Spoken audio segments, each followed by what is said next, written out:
This may be my #1 advice for when you're going through your second draft. And it's probably not something that you're expecting, but it's definitely something you need to be doing.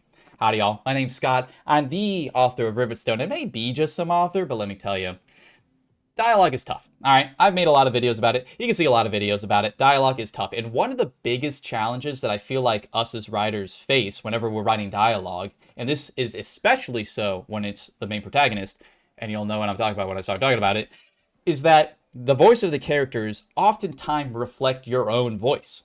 Now, where this can come into conflict is when you're writing your first draft, because even if we're planning things out, with like a bullet point list, or if we really fleshed out our world and we already kind of know every beat that we're, kind of hitting along the way, or if you're just a pantser and just literally just writing and whatever is, just hitting that flow state, whatever happens. But oftentimes the dialogue that you're writing, especially on your first draft, isn't going to be as critical as it needs to be. And oftentimes it's just going to be reflective of your own personal, speaking habits. And, the biggest thing that you can notice this with is if you have younger characters. And I mean, listen, we're all fantasy, I'm a fantasy guy, sci-fi, a lot of coming of age stories. Listen, if you got a boy, all right, some kid, 12 years old, you may be 12.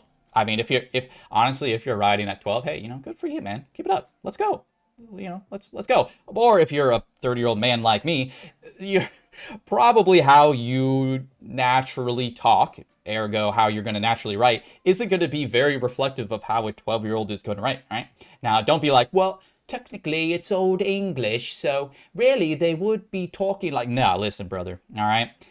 My personal recommendation, whenever you're reviewing, especially your younger characters, which are probably going to be your main protagonist, which is probably going to be the main focal point and the person who's going to be talking the most, make sure you're being very critical about literally the word choices they're saying. If they're a farmer, if they're a squire, if they've been in the temple, they could be in the priest, they could have been a fisherman, they could be a military, like come from a military family. All of that is going to have a direct impact on the literal words that they choose, right? Like, no, I mean, if you're just out here catching fish, right?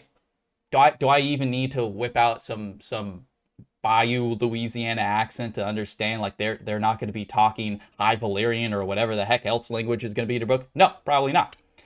But oftentimes, again, when we're using not even a self-insert sort of main protagonist, but just as, being very critical of younger characters in general, make sure that, if anything, that they talk too young. Start where it's like, okay, well, maybe this is like bordering on Sheath Zoomer territory and we need to kind of level a bit closer to reality rather than the other way around, because oftentimes that is much more challenging. And frankly, this is just a lesson and a message. Please be incredibly critical about your dialogue.